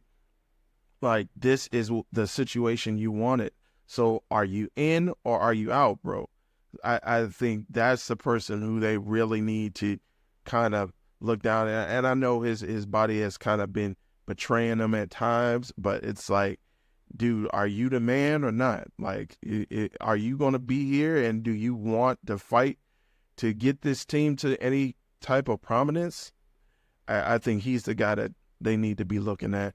And I think we joked about this about a year ago when Kyrie was kind of on the trading block. It's like we need to get Kyrie with the Clippers, even if for the fact that he could go around that building with the sage and just ward out all the evil spirits. Get the ghost of Donald Sterling out there. I don't even know if Donald Sterling's still alive now, but like ward out all those evil spirits. But as far as killed Donald Sterling, Justin, what my co-hosts aren't divulging to you is that they believe that they were going to make it out of the first. They believe that the Lakers were going to make it out of the first round, even if just only they had Luka and LeBron. They were talking all this stuff about they had a center or they needed a center. They see, you just started it that way. I said the Lakers were going to win based on the optics that I saw. They did some major stuff regular season that I thought that was going to propel them to at least make it past the first round of the playoffs. I was wrong. I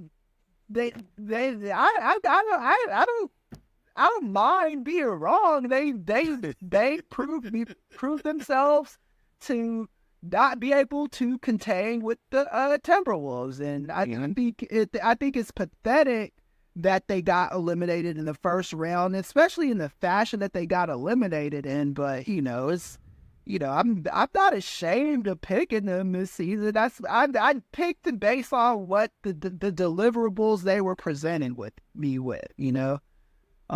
That's it. Yeah, I picked the Lakers and I picked the Clippers, which I'm way more ashamed of. I had a rule never to pick the Clippers in the playoffs, and I broke that rule. And I paid the price. Yeah, I paid the price. So, I think the Clippers, it's always, because I think people want to see them win. If the Clippers would have made it further in the playoffs, I would have cheered for them. It's just, I've learned my lesson. Fair. They just always find a way. Like the team that they had with Blake Griffin. So Chris Paul ain't walking through that door. Bo Kimball ain't walking through that door. They still couldn't find a way to win. It's to those guys, man. The Clippers, man. DeAndre Jordan ain't walking through that door. He may though. Like there's a chance he could. Right. But real quick, I just want to add it for the Lakers. I think in addition to them needing a center, I think that third option needs to rise up, and I think that's why Austin Reeves. I think he's been developing well, and I think he needs to step up a little bit more in order for them to truly be a contender. So that's all I wanted to add. So to piggyback off of what Ray just said, I think Austin Reeves is on the trading block. I don't think he's 100% safe in LA. I think they might try to add him to a package to get someone that they perceive as their third superstar. Fair. I think that would be a good move for them as well. Let me throw out something crazy. Here, JG. Because if Giannis is to leave Milwaukee, as we all kind of think he will, who's to say Dame wants to stay there? Like, if I'm Dame, why do I want to stay? Yeah, no way. Yeah.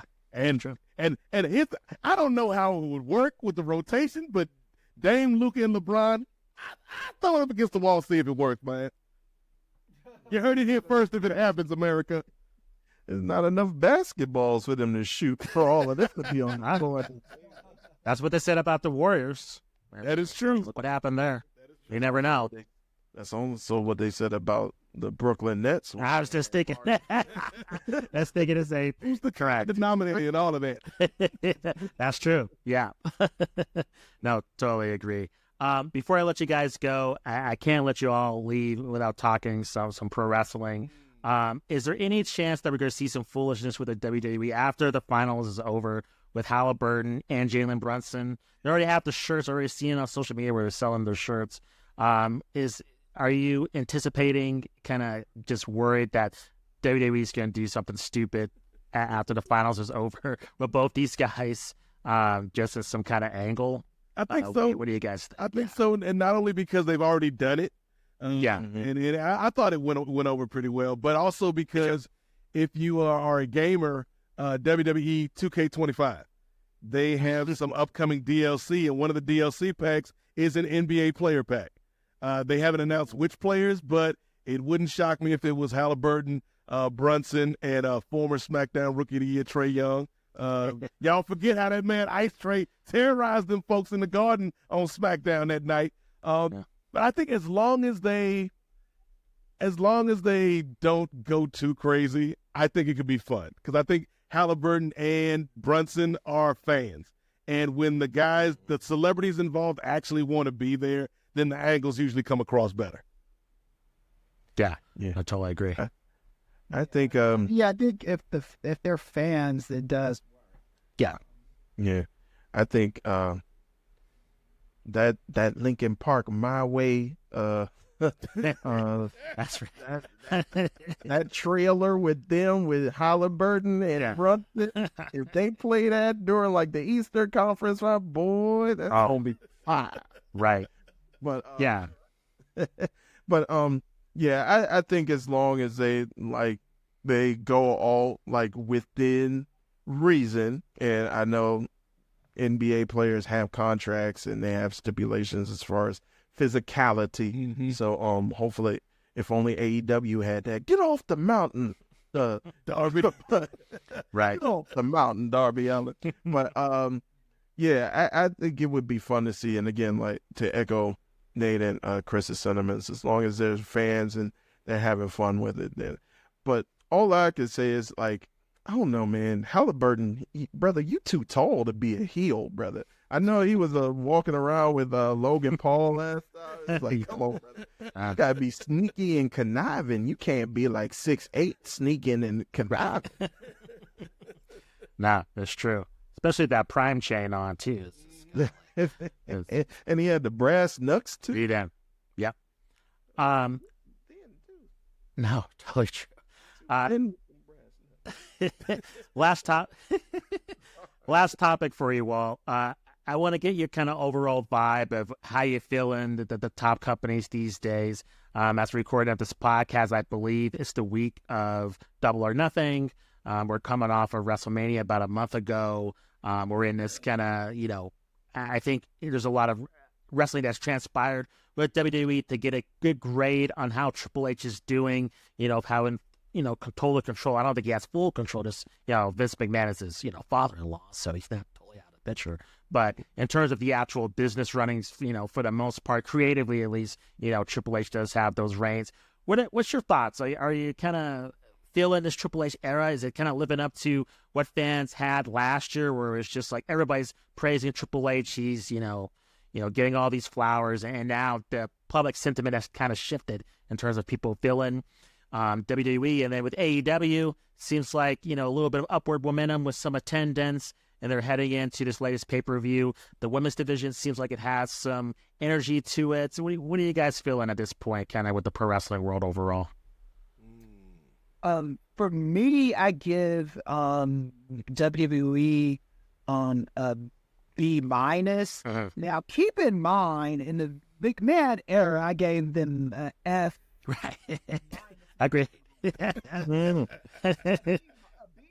Cosign is a good grade for me. I think they still kind of have. I mean, Triple H is still Vince McMahon's son-in-law. Yeah. He's his father-in-law's son-in-law. He's gonna. There's some certain Vince-isms that Triple H likes. And I don't know how. Like I said this last night on our show. As long as Dwayne is there, I think Dwayne usurps everybody in power in WWE outside of Ari Emanuel. I think that's just how it is. AEW, I'm liking a little bit more, but I give them a maybe not a B+, but a solid B. Maybe leaning towards a B+ish, Okay. I like them a little bit better than WWE, but not that much better. I think that, I think both of these companies can kind of give more to their fans, and I think the booking can be better in both of them, right? It's as long as they're, and I don't like the way both companies kind of hoard talent so they don't go to the other company, because I don't think that serves anybody well. But that's I'll put it in basketball terms for the members of your audience that may not follow wrestling as closely as us, JG. The WWE, and it's fitting because they're headquartered in Stamford, Connecticut. So I'm sure a lot of people in that office are fans of the Boston Celtics. The WWE are the Boston Celtics of 2025. Like last year, rave reviews. Like that WrestleMania last year where Cody Rhodes finished his story, was excellent. They were hot all year. They come back this year, and they're still pretty hot. They still got some momentum, but it doesn't quite fit. WrestleMania is not as hot as it was last year. You got some people out here saying it was a bad WrestleMania. And so they fall just kind of short of where they were at this time last year, in my opinion, JG. You had the big John Cena heel turn, which was a cool moment that ultimately has led to a feud or a run that's gotten mixed reactions with this John Cena heel turn. You've got some great talent still in the company. I talked about Cody. You got Roman Reigns, CM Punk. You got some young cats coming up like Braun Breaker. And so there's a lot of good talent. The stories just aren't hitting for me the way they were last year. In terms of AEW, I think AEW are the Minnesota Timberwolves. They're a team that underachieved last year, compared to the talent level. This year, we'll see if they can seal the deal, though, Justin, because when you've got a company that has Swerve Strickland, Will Ospreay, Kaz Okada, just like the list goes on, and the in-ring talent on this brand, Hangman Page, it finally feels like they're starting to give them stories that support it. And that's the biggest thing when we're talking about pro wrestling, because everybody can wrestle now. It's not like it was back in the 80s and the 90s when we were kids, Justin. Like when you'd have like maybe one really good match an episode, or maybe even one really good match a week. Now everybody can wrestle. Everybody can put on a good match bell to bell, but are you giving me stories that get me invested? And so, yeah, I think both shows are doing well, but they could be doing better. I'm really interested. We talked a little bit before the show about WWE's expansion, where they've got all these various pipelines to bring in new talent with LFG, with the Performance Center, with the NIL, with WWE ID, with NXT. You've got all these pipelines with Evolve, but they still feel the need to cut people and say, hey, we don't have room for you. We don't have ideas for you. We're making all this record profit that we like to brag about, but we're still cutting people every year after WrestleMania. So, there's still some things they got to tighten up. But if you're a wrestling fan, it is a good time to be alive, because if WWE isn't doing it for you or AEW isn't doing it for you, there's TNA, there's New Japan, there's so many other companies that can give you your wrestling fix. We're oversaturated right now with wrestling, and I think that's a good thing. Yeah. I'll go ahead and I'll agree with the grading system from brother Kris as far as B- for WWE right now, B to B+ for AEW. The only reason why they're not getting an A is because doggone these Death Riders need to go.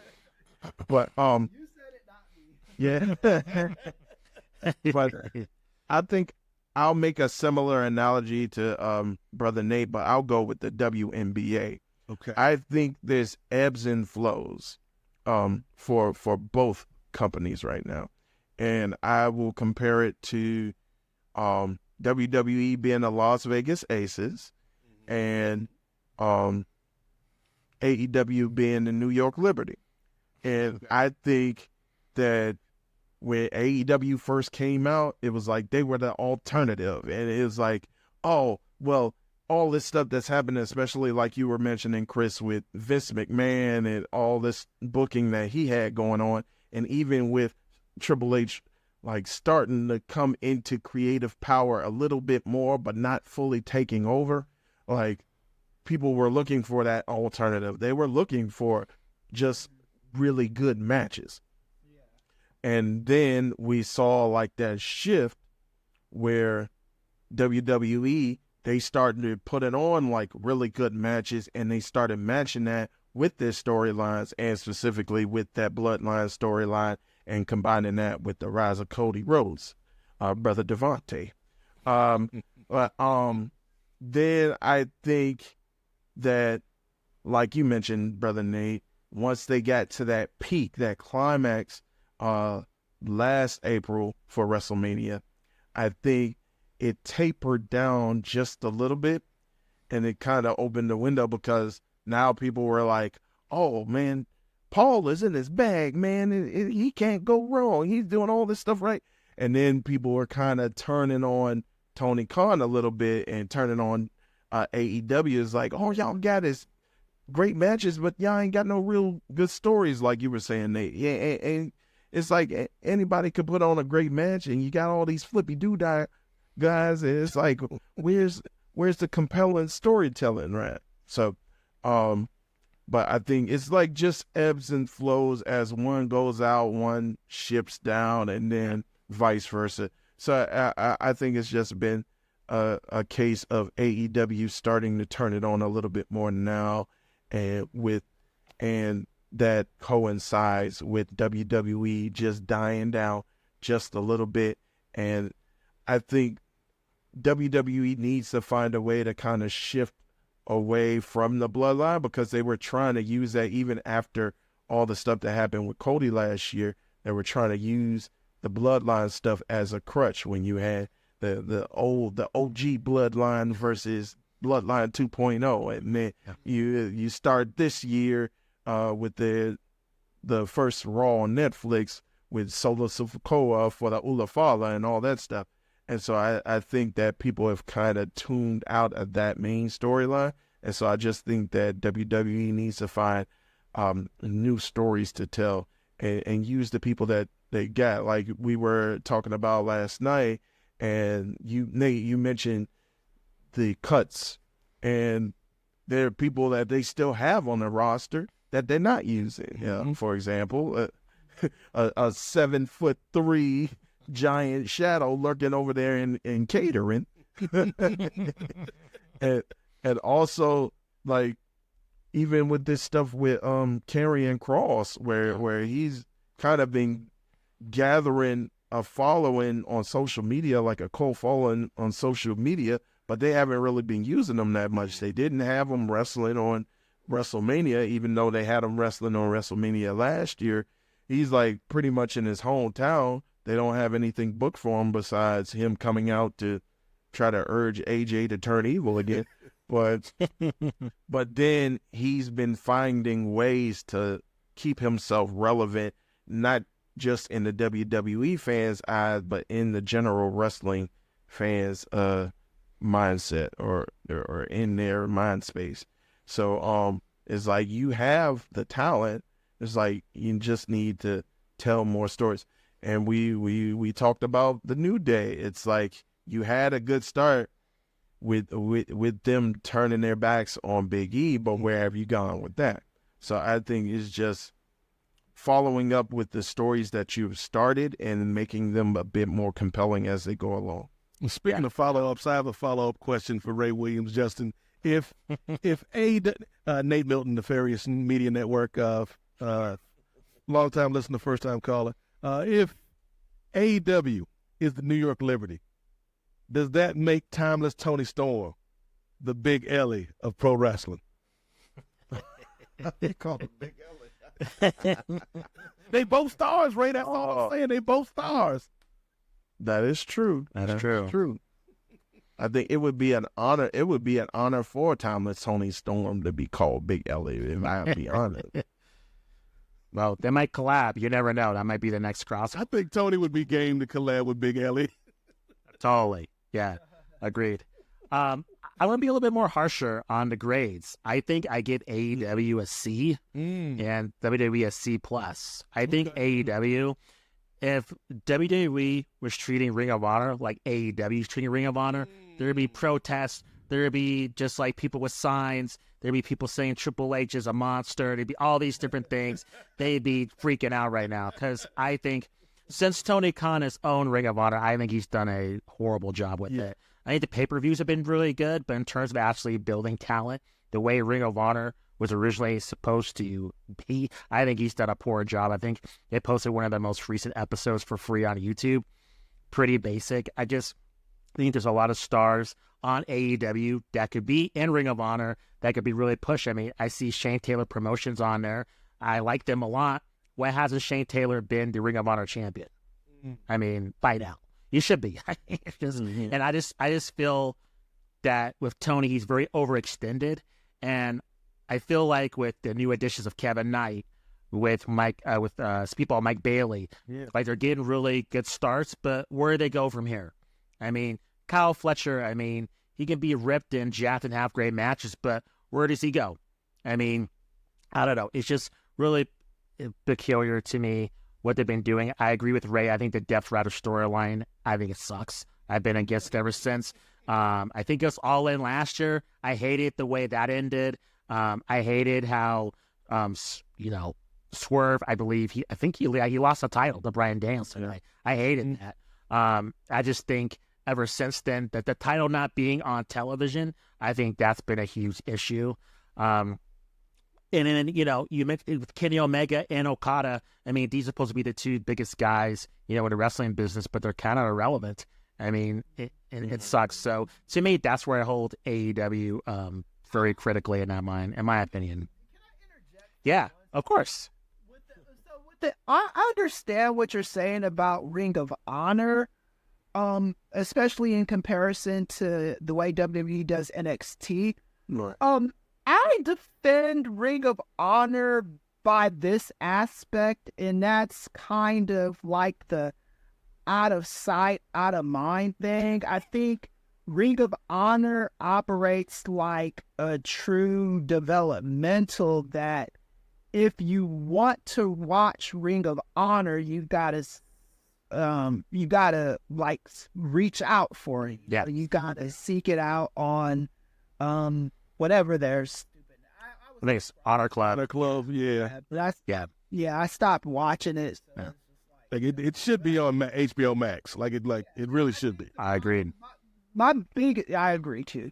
I think my biggest issue with NXT is that there are so many like rookies on that show that are like they eventually get good, but you have to like I don't need to see them fail so epically in front of a national audience. I would much rather if it was on the network, at least it'd be an excuse. It's like, okay, well, they're not in front of all these eyeballs and you have to go to a paywall and pay for it.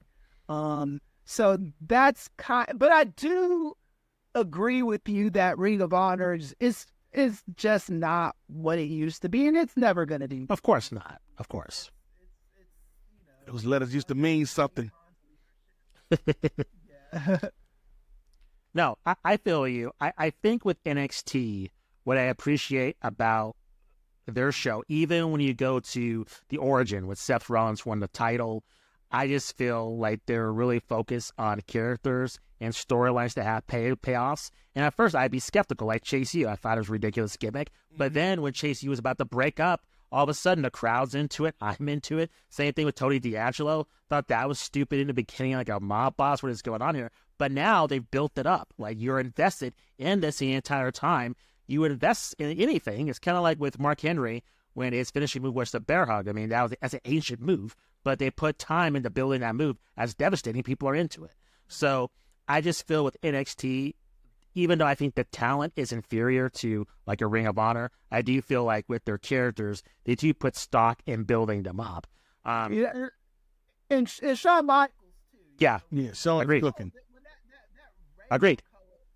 Crap they were doing a few years ago. Right. complete garbage. And I think Shawn Michaels and the team over at NXT has definitely turned it around. Yeah. Because I was not going to, I watched like 2 or 3 episodes of that Rainbow Color Trap. Kris was the biggest NXT 2.0 hater on the planet. So I'll give them credit for that. You are right about And I think another thing with NXT, like Justin and I were talking before the show, it's the purpose of NXT has changed. Like it's not really a developmental territory anymore. It's just another brand because they've also got, like we said, they've got Evolve, they've got LFG, they've got WWE ID, they've got the NIL program, they've got AAA now that they can use as quote unquote developmental if they want to. And so NXT is this weird thing. It's this weird place where you got a lot of green talent, Kris, but you've also got some seasoned talents, like people like Ricky Saints, formerly Ricky Starks, that's on NXT. You got these people from the Indies, people from TNA that are in NXT now. And it's this weird mix, but it somehow works because Chef Michaels has kind of got everything straight. And then the last thing to kind of connect this back to basketball, one of the people that Kris, I'm not going to besmirch Kris's name and say he was a hater. Let's just say Kris was a bit skeptical about this person when they first came into the NXT, and that's Lash Legend. Oh yeah, and we were able. I was a hater too. But we, I was saying, yeah. To your point, Justin, we saw Lash's progression to the point where now I look forward to Lash Legend segments and Lash Legend matches on the show. So, yeah.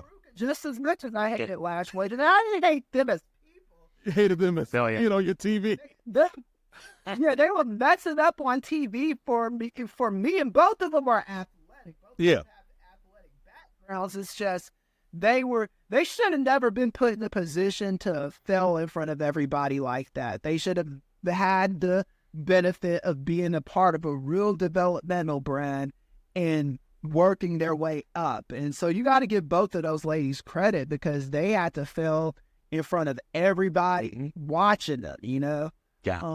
And to the point where I was just like, I don't know if they're gonna hurt somebody or what, man. This is just not safe, I had to fight so long over the NWA podcast to post, Justin. I had to be an advocate for Lash Legend to this man, Kris Ealy, till finally he saw the light.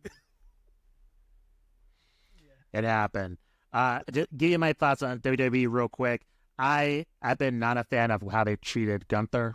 I thought his WrestleMania match, that booking sucked. I don't mind if they told the story of, Jey Uso learning a submission. I think that would have been cool, learning Roman Reigns' submission. At least there's some kind of connection there with the bloodline, but him choking out Gunther, I was, what?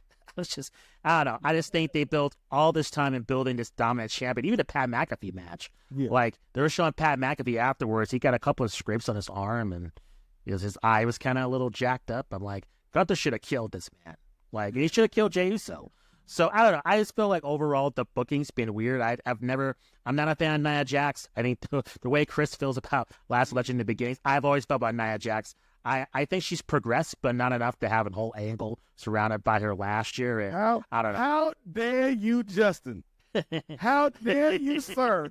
Come invite me to your show. Invite me onto an esteemed program named Hoopsology just to throw this blasphemous stuff in my face. See, this is why NBA players have to have their own platform so they don't get ambushed by the media. Right. By Justin Goodrum slandering the name of our good and gracious queen, Nia Jax. I'm for the slander of Nia, for sure. I'm not going to back down from that. I don't know. Even though I will say she had a good match with Tiffany Stratton. It was a better match than what we got at WrestleMania. Yeah, true. Agreed. And, bummer she got hurt. But I don't know. I pick other women on that roster. I'll take them over. Anyways, I appreciate you all coming on to the show, chopping it up with me. Truly appreciate it. Can you let our audience know where they can find Kings of Sport, where they can find your other podcasts as well? I guess I'll take it, fellas. So thank you for having us, Justin, despite that last note of contention that you ended things off with. The media's always going to try to ambush you, ladies and gentlemen. That's where you got to stay ready, so you ain't got to get ready. But But yeah, we love doing this, man. We appreciate what you and Matt bring to the game. I haven't had a chance to meet your other co-host yet, but I'm sure that'll happen because you guys do great work. So Appreciate it. but for more of us, you can check us out on a multitude of platforms. I just mentioned Post Wrestling, where we do the NWA podcast, the Nubian Wrestling Advocates. That's a monthly show. It comes out the third Sunday of every month. We go live, and we just had our show for May last night. Went about 4.5 hours, so a brisk episode for us, and we had a lot of fun talking about a lot of the topics we just talked about, Justin, in terms of the current state of WWE and AEW, and we talked about what we're feeling right now about the wrestling business. But in terms of everything else, go to Nefarious Media Network. Nefarious Media is our new venture. We're about 4.5 months into this new thing, and it's just kind of, we talked about people like Dave Portnoy, Justin, and what he chooses to do with his platform, and we're doing the opposite with ours. Instead of creating divisive content, creating ignorant content, creating hate-filled content, we're creating content that can bring people together. We're going to have discussions. We're going to have disagreements, but there's a way to do it without being disagreeable. There's a way to do it without stirring stuff up and creating more hate in a world that's already full of it. And so we've got shows about the MCU. We've got shows about politics. We've got shows about sports, the Kings of Sport, which has been around since 2013. And we've got a couple of combat sports podcasts. We have Ring Theory, which is our newest program, hosted by Gerard Brown and Jay Lacey. And then we've also got Styles Break Fights, hosted by Ray Williams and Chinyere Okafor. And so, yeah, we got a lot of stuff going on. If y'all want to support us, follow us on all of our socials. Check us out on Patreon. That's the best way to support us. Patreon.com/Nefarious Media Network. If you would like to support Kris, Ray, and myself, we out here trying to have thoughtful, truthful, turned-up conversations. And so, yeah, again, thank you for having us, JG. If the fellas want to say anything else, they can. But I'm through talking to you, Justin, after the way you came at my Queen Nia Jax. Like, I'm done. This interview is over, sir. I can. You can stay here too, Kris. But also we wanted Post Wrestling is where we do our wrestling show, so you definitely want to go there. Kings of Sport, you want to go to the Patreon and subscribe to that. Mm-hmm. I've got a book coming out. Yes. Never, the literary agent and finds a deal with the publisher. So waiting for that. And then you could catch my reading. You can catch me on Substack, on Medium. And then I got a new YouTube venture that's related to the book. Literary agent wants me to do it. So we'll see how long that lasts before I just say, yeah, let's move this over to Kings of Sport. But yeah, that's what I got going on. So again, and also I appreciate being able to come here and talk basketball, Justin, because I love basketball, and I sometimes forget how much I love basketball until I'm doing a long form conversation about it. And it's sometimes more interesting listening to you and your homies chop it up about basketball than watching some of these actual games. So props, guys. Appreciate it. And pretty much the other Kings, they pretty much stated everything I was going to state. And by the way, open invitation, Brother Justin. You're always welcome for SBF. I know you're a big MMA fan, so you're always welcome as well. Yeah, say when. Yeah, I'll be there. I miss talking MMA. That was my first podcast, doing MMA and boxing. I miss it. Now there's the environment. It sucks. I'll just openly say it. Because you talk about toxic atmosphere. It's heartbreaking for multiple reasons. But I'm always happy to chop it up and talk about the state of affairs in combat sports. So whenever you put out the bat signal, I'm there. So Will do, sir. Will do. Appreciate the time, fellas. Much appreciated. Thank you. Appreciate you, JG. Have a good night, brother. Y'all leave these ladies in the WNBA alone. Get a life.